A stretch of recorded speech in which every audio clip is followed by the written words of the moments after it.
Hello बच्चों, राधे राधे। आप सभी को स्वागत है आप सभी का सीएचएस की सफ़र पे। जैसा कि आपको मैंने पिछले 2-3 वीडियो में बताया है सीएचएस के सिलेबस के ऊपर, और उस पर हमारा जो है कंटिन्यू वीडियो आपके पास पहुंच रहा है। और उसमें मैंने लास्ट टाइम जो है सीएचएस क्लास 11th का सिलेबस, सीएचएस क्लास 9th का सिलेबस और सीएचएस क्लास 11th और 9th के लिए हिंदी का डिटेल सिलेबस मैंने पहले ही बना दिया है। अब उसी क्रम में जो हम लोग हिंदी का, इंग्लिश का, हिस्ट्री का और अब जो है हम लोग ज्योग्राफी के ऊपर बात करने वाले हैं। ज्योग्राफी का जो क्लास 11th आर्ट्स और कॉमर्स का जो एग्ज़ाम होगा, ठीक है, आर्ट्स और कॉमर्स का मैं फिर यहाँ पे दोहरा रहा हूँ, आर्ट्स का पेपर अलग होने वाला है और कॉमर्स का पेपर अलग होने वाला है। लेकिन जो है ज्योग्राफी दोनों में पूछा जाएगा, बट आर्ट्स में जो है ज्योग्राफी ज़्यादा पूछे जाएंगे और कॉमर्स में जो है ज्योग्राफी कम पूछे जाएंगे, ठीक है। अब चलते हैं हम लोग ज्योग्राफी के सिलेबस के ऊपर बात करते हैं। तो ज्योग्राफी के सिलेबस को मैंने 2 पार्ट में बांट दिया है, एक है इंडियन ज्योग्राफी और एक है आपका वर्ल्ड ज्योग्राफी, ठीक। इंडियन ज्योग्राफी में क्या क्या पूछा जाएगा, तो पहला है एक टॉपिक जनरल इन्फो ऑफ या general information of India. India के बारे में, जो इंडिया किस अक्षांश में पड़ता है, ठीक है, इसका विस्तार कितना है, पूर्वी सीमा कौन सा है, पश्चिमी सीमा कौन सा है, दक्षिणतम सीमा कौन सा है, उस तरह की बातें आपको जनरल इन्फो में पढ़ना पड़ेगा। फिर आपका river, lake and waterfall, India के जो फेमस रिवर है उसकी लंबाई कितनी है, कौन कौन से झील किस राज्य में स्थित है, उनके बारे में आपसे पूछा जाएगा। फिर वाटरफॉल के बारे में पूछा जाएगा। अगला टॉपिक हमारे पास डैम्स एंड नेशनल पार्क्स, यानी आपके बांध या बहुउद्देशीय परियोजना जिसे बोलते हो, बहुउद्देशीय परियोजनाएं, और उसके अलावा राष्ट्रीय उद्यान, ठीक है। यहाँ से आपके सवाल हमेशा पूछे जाते हैं, तो ये आपके लिए सबसे ज़्यादा इंपॉर्टेंट टॉपिक हो जाता है ज्योग्राफी में। आगे चलें तो आगे हमारे पास Indian crops, soils and minerals, यानी भारतीय फसल जो भी है, खरीफ फसल, रबी फसल, जानते हो उसमें कौन फसल किस में आएगा। उसके अलावा सॉइल्स, फिर है मिनरल्स, खनिज संसाधन, जो कौन सा राज्य जो है किस खनिज संसाधन के लिए जाना जाता है, या किसी का अयस्क कौन सा है, इस तरह की बातें, ठीक है। क्लाइमेट में हमें जानने हैं मानसून, या फिर बोल सकते हो जो बारिश का डिस्ट्रीब्यूशन या रेनफॉल का डिस्ट्रीब्यूशन भी हमें इसी में पढ़ना पड़ता है। इसके अलावा जो भी लोकल विंड्स जो है, जैसे आप जानते हो कि पछुआ हवाएं, ठीक है, ये सब जो है आपका क्लाइमेट के अंतर्गत ही पढ़ना है। फिर अगला सेंसस एंड ट्राइब्स, सेंसस यानी जनसंख्या से रिलेटेड, जो किस राज्य में कितना घनत्व है, जनसंख्या घनत्व कौन सा ज़्यादा घनत्व वाला राज्य है, ये सब। फिर जो है कौन सी जनजाति किस राज्य में, जैसे गारो खासी जयंतिया हो गई, ठीक है, थारू जनजाति, ये सब जनजाति किस राज्य में निवास करती है, इसके बारे में आपसे पूछा जाएगा। फिर अगला है ट्रांसपोर्टेशन में आपसे पूछा जा सकता है जो कौन सा रेलवे जो है रेल मंडल के बारे में भी पूछा जा सकता है, ठीक है, कौन सा जो है राष्ट्रीय मार्ग सबसे लंबा है, ये सब। ज़्यादा ये सब मोटी टॉपिक नहीं है, बस आसान से आप पढ़ सकते हो, ठीक है। अगला है मेन प्रोड्यूसर स्टेट, या यहाँ पे लिख सकते थे main crops and their producer state, यानी यहाँ पे जो है आपके प्रमुख उत्पादक राज्य के बारे में पूछा जाएगा, ठीक है।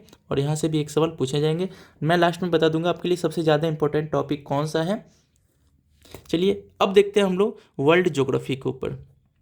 पहला पार्ट तो इंडियन ज्योग्राफी हो गया, अब वर्ल्ड ज्योग्राफी से क्या पूछे जाएंगे।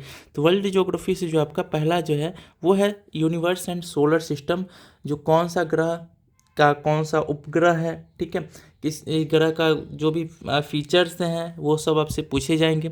फिर अगला है आपके पास एटमॉस्फेयर, ठीक है। एटमॉस्फेयर से भी आपके क्वेश्चन पूछे ही जाते हैं, जो मौसमी जो घटनाएं घटती वो वायुमंडल के किस परत में घटती है, या फिर ओजोन परत किस में पाया जाता है। फिर अगला है इंटीरियर स्ट्रक्चर ऑफ अर्थ, यानी पृथ्वी की आंतरिक संरचनाएं। पृथ्वी की आंतरिक संरचनाओं में जैसे आपका क्रस्ट, मेंटल कोर है, इससे रिलेटेड आपके सवाल पूछे जाएंगे। इसके अलावा जो वहाँ से जो भी चट्टान बाहर निकाले जाते हैं, इनसे भी आपसे क्वेश्चन पूछे, इग्नियस रॉक, ठीक है, मेटामॉर्फिक रॉक, ये सब जो आपसे पूछे जा सकते हैं। वर्ल्ड फेमस, जो विश्व में कुछ प्रसिद्ध है, मैं उसको कैटेगराइज कर दिया हूँ, जैसे कुछ झीलें हैं, कुछ नदियाँ हैं, कुछ जो है सागर हैं, कुछ जो है जनजाति हैं, जैसे सिंगपेन जनजाति जानते होगे, माउंटेन्स हो गए, पर्वत पहाड़, जो किस देश में स्थित है, ये आपसे पूछा जाता है, ठीक है। अब आगे चलें तो अगला है हमारे पास फेमस वाटरफॉल, जो कि प्रमुख झरनाएं, ठीक है, जलसंधियाँ, स्ट्रेट, ओशियनिक करेंट्स, यानी जो आपके महासागरीय जलधाराएं हैं, जैसे बेंगुला की धारा आपने सुना होगा, तो ये सब आपसे।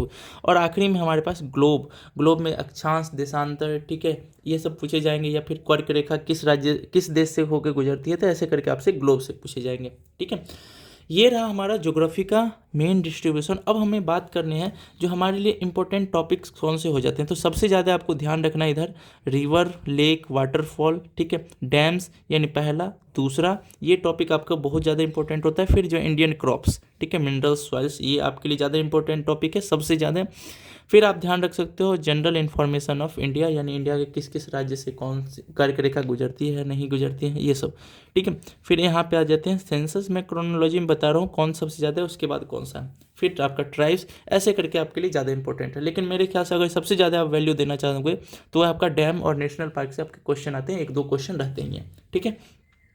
तो ये हो गया आपका इंडियन ज्योग्राफी। अब चलते हैं हम लोग वर्ल्ड ज्योग्राफी की तरफ। वर्ल्ड ज्योग्राफी में आप एटमॉस्फेयर को देख के ही जाना, ठीक है, एटमॉस्फेयर से क्वेश्चन आते ही आते हैं, ठीक है। अब जो है वर्ल्ड फेमस जैसे माउंटेन्स हो गए, ये हो गया, ओशियनिक करंट से आ गए, स्टेट से आ गए, और ग्लोब आपको तैयार रखना है, ठीक है।